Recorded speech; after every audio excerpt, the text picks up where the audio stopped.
Alors, c'est à toi, Véronique. Oui, bonjour, est-ce que vous m'entendez bien? Parfait. Avec les fans et tout, je n'étais pas certaine.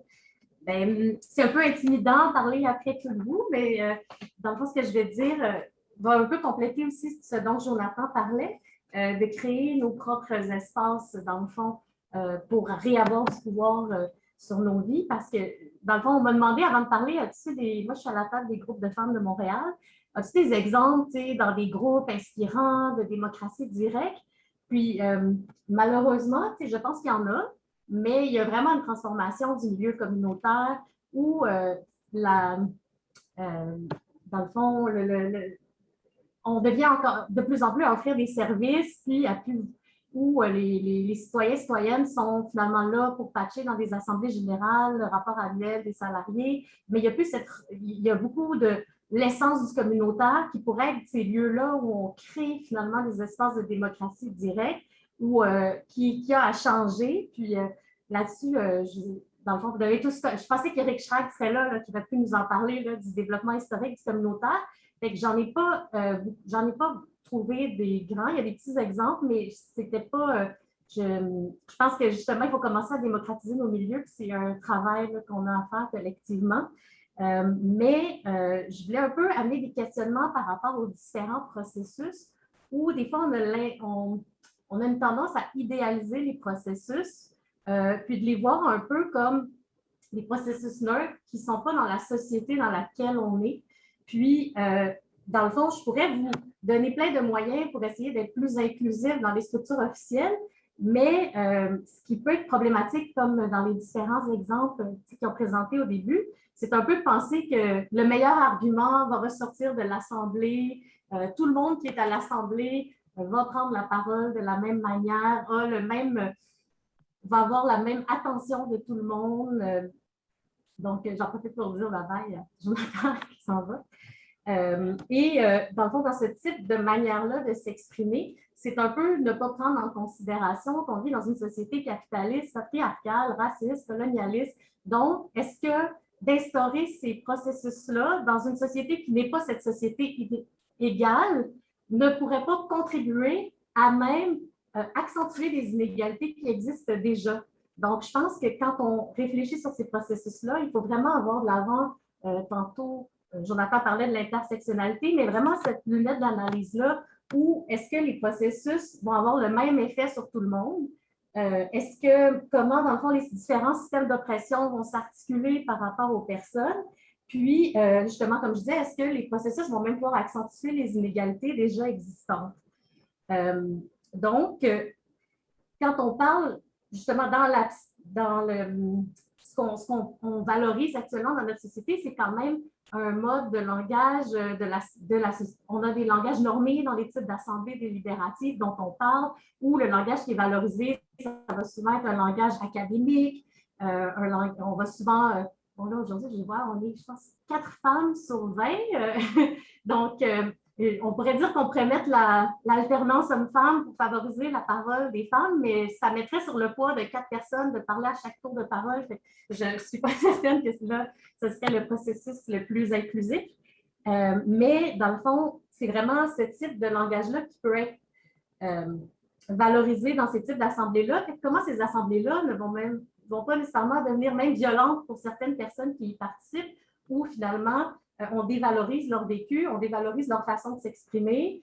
On va dire aux femmes, elle est donc bien émotive, elle fait à 17 femmes, ça là, tantôt j'avais compté, on était à 4. C'est pas pire, ça, mais comment, dans le fond, juste la manière dont on veut s'exprimer, comment on peut permettre à des différents langages culturels de pouvoir valoriser leur expérience, valoriser la manière de s'exprimer. Il y a on vit dans une société de classe, donc oui, il y a des cultures de classe, puis il y a une façon de s'exprimer où beaucoup de personnes peuvent se sentir intimidées et non entendues.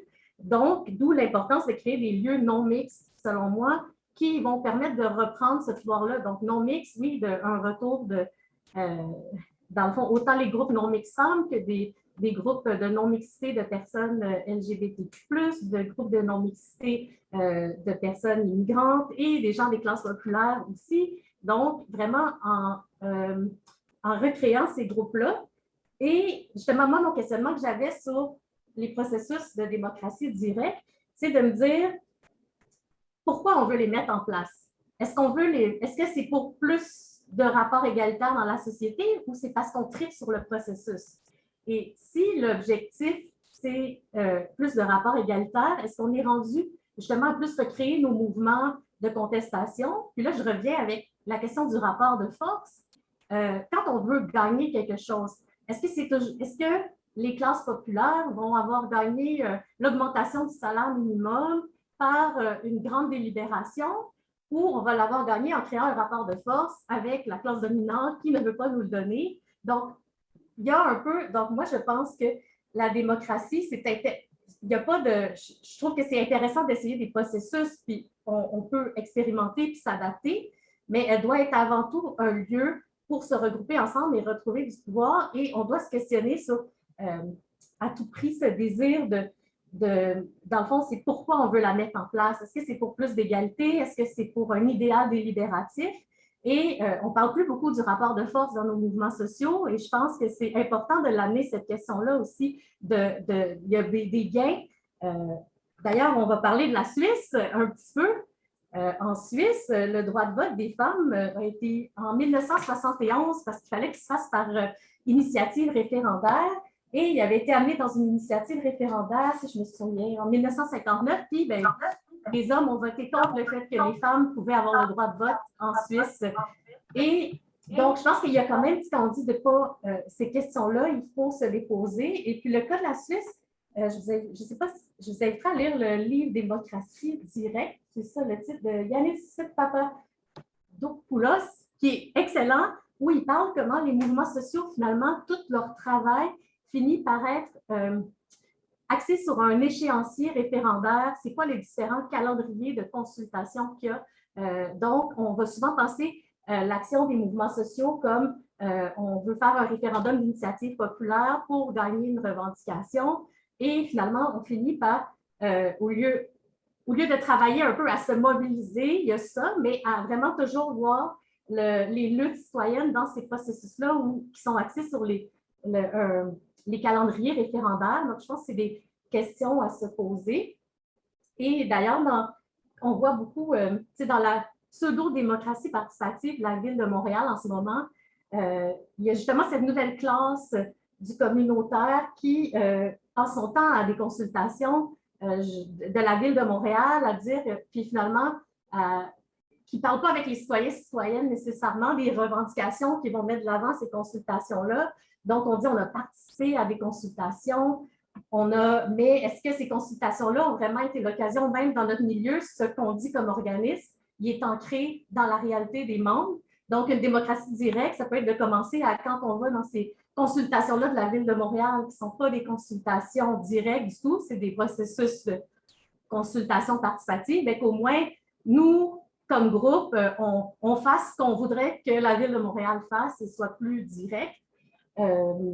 Puis, c'est ça, dans le fond, dans le questionnement pour accentuer des inégalités, tout ça, je pense qu'il y a plein d'exemples aussi où il y a des référendums qui ont amené des grands gains en Suisse et des initiatives référendaires, mais il faut quand même se questionner avec une montée du populisme, une montée de la droite. Est-ce que, quand je reparle du rapport de force, mais on voudrait des processus référendaires pour adopter certaines lois.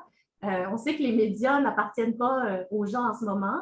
Donc, quand je parlais de processus démocratique de non-mixité, bien, refaisons nos journaux pour informer les gens à la base, mais on ne peut pas penser que parce qu'on est dans ces processus-là, on va avoir les mêmes ressources que d'autres groupes pour faire entendre notre idée. Et donc, c'est sûr quel type de mécanisme on peut prendre pour que tout le monde ait accès similaire à défendre leur point de vue, mais je pense qu'on ne pourra pas non plus changer les médias au Québec. Donc, on sait qu'il y a quand même cet obstacle-là qu'il faut se poser comme questionnement. Puis quand je parlais de la montée du populisme, dans le fond, vous avez probablement entendu, dans le fond, des initiatives populaires à tendance islamophobe qui ont été en Suisse par rapport à, pour, dans le fond, empêcher la construction de minarets qui sont dans le fond, des tours d'une mosquée qui sont assez élevés. le minaret, l'argumentaire qui a été mis dans cette campagne-là était, si vous tapez minaret suisse sur Google, c'est des affiches atroces où on a vraiment servi la haine dans cette campagne-là et qui ont accentué un peu ce clivage-là dans la société, ce climat de populisme, mais et que finalement, ce référendum-là a amené que finalement, on interdit la construction de minarets en Suisse. Mais c'est surtout le discours autour qui a été mis. Puis moi, dans le fond, je ne suis pas en train, là, je vois là, des Roger qui bougent la tête, qui l'a scandalisé, mais je ne suis pas en train de dire que ce n'est pas des bons processus. Je suis passionnée de la démocratie, puis je veux qu'on l'applique et qu'on commence à l'appliquer dans nos milieux. C'est juste de faire attention quand on met des processus, de réfléchir à ces processus-là inégalitaires. Puis quand on parlait de la culture, puis le langage dominant actuellement dans la société, duquel on ne peut pas dire qu'on ne fait pas partie, il y a le réseau des femmes, de groupes de femmes, dernièrement, ont fait une recherche à laquelle France a participé sur la participation des femmes, entre autres, au bac. Puis, tout ce que je dis sur le fait que, bon, les femmes avaient tendance à prendre moins la parole, à être davantage coupées par des hommes, à sentir moins à l'aise avec la manière de parler. Je ne l'ai pas sorti de ma tête, ce rapport-là a reconfirmé ces choses-là qui font que dans des processus déjà existants, il y a des gens qui ont moins tendance à vouloir prendre la parole. C'est les gens de certains groupes qui ne sont pas les groupes dominants. Donc, pour moi, c'est juste d'avoir cette...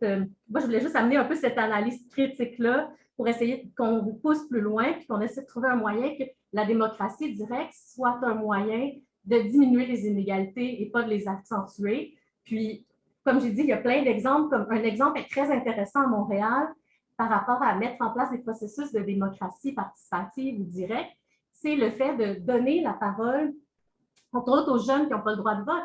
Est-ce que des projets qui les concernent directement, ils ne pourraient pas participer à des processus? Les personnes sans papier qui n'ont pas le droit de vote en ce moment, donc ça pourrait permettre d'inclure dans la citoyenneté des personnes sans papier parce que pour que ça change, ce serait une loi provinciale. Donc là, nous, au niveau municipal, en incluant dans les processus, donc c'est pas parce que, dans le fond, moi, ce que je dis, c'est pas parce qu'on met un processus de démocratie directe qu'il y a plus d'inégalités. Puis, il y a des exemples comme ça où on peut donner la parole justement à davantage de groupes. Puis, dans le sens où Jonathan disait, est-ce qu'on peut s'assurer que c'est les personnes directement concernées aussi qui puissent participer à ces processus-là quand ça les touche?